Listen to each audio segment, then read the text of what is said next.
Hello everyone, welcome to my channel. Today I'm going to talk about different malignant mucosal lesions. So before I start my topic, I just want you to know that we are currently in, just let me show you the list. We are here in the mucosal lesions malignant conditions. In case you have missed my previous classes, I'll link it below. You can watch it so that you know where we are right now. So we are in the oral pathology at the mucosal lesions section. Now, before I move on into the malignant lesions like squamous cell carcinoma, basal cell carcinoma, let me just tell you, cancer of epithelium is called as carcinoma, and mesenchymal tissue cancer is known as sarcoma. Cancer of the blood is known as leukemia, and that of lymphatic tissue is known as lymphoma. So I'll be explaining about the cancer stages histopathology in my next class, but now I want to let you know how the cancer actually starts. So first, there will be a mutation. Suppose think this is your skin. First, the cell might undergo some mutation. Then there might be hyperplasia where the cell increases in size. The number of cells increases. Then there might be dysplasia. Then after that, first the cell is undergoing mutation, then there is hyperplasia, then there is dysplasia. And then it can cause in situ cancer in the site. Later, it can become invasive and affect the other sites. So this is how cancer looks in general. I'll be talking about it in detail. I'm giving you an overview right now. Now coming to the first malignant mucosal lesion is verrucous carcinoma. You can see on the right side how it looks. This looks like white, but then it looks more widespread. And the main reason is it can be because of tobacco. The cause is tobacco. HPV 16 and 18 are the causes. It is a slow growing malignancy. Treatment is excision. It is also known as snuff dippers carcinoma. This is very important. This has been always asked during bachelor's and even during regular exams. So just make sure that you know verrucous carcinoma, other name is snuff dippers carcinoma, and the prognosis is good for this type of cancer. Now coming to squamous cell carcinoma. Here, the etiology is mainly caused because of mutation or amplification or inactivations of oncogenes or tumor suppressor genes. This is mainly caused for now. Remember, there might be something going on with the genes. It can be because of the mutation, amplification, inactivation, or suppression. Okay, so because of these genetic alterations, the cell cycle control might be lost and there might be abnormal signaling, increased cell survival and motility.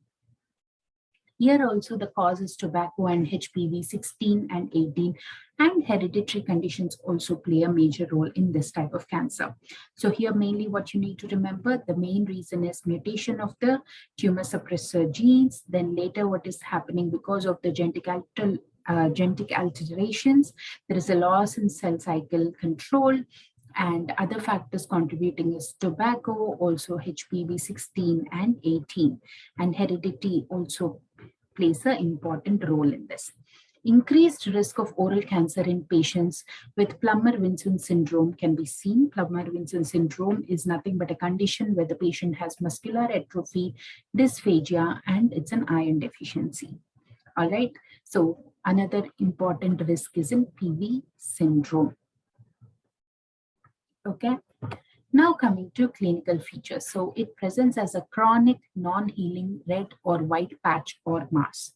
So here you can see it appears as a red pinkish patch, right? Most commonly seen in posterior lateral tongue and floor of the mouth. Clinical stage is more important than microscopic classification relative to patient's prognosis. So mainly remember it is present as a chronic non-healing ulcer, which is red or white patch, and the location is mainly the posterior lateral of the tongue and floor of the mouth. Now coming to basal cell carcinoma. Don't worry, I'm explaining the pathology here. Histology I'll be explaining in my next class. But for now, remember what I'm trying to explain you. Basal cell carcinoma is it looks like this.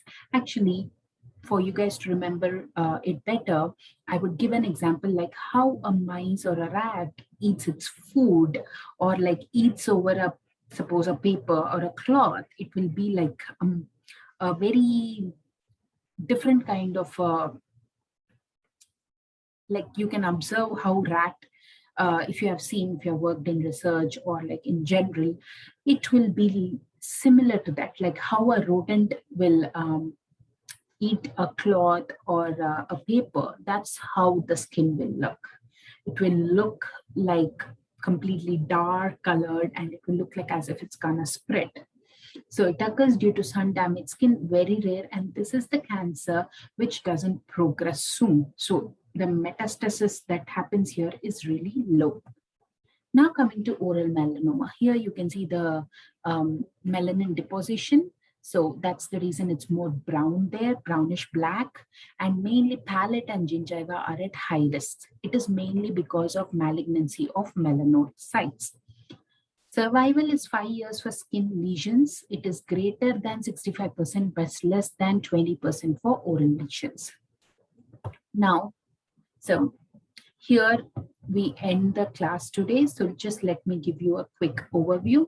So we have studied about verrucous carcinoma, squamous cell carcinoma, and basal cell carcinoma, and oral melanoma. So in the verrucous carcinoma, HPV 16 and 18 are the main causes, and it's a slow growing malignancy.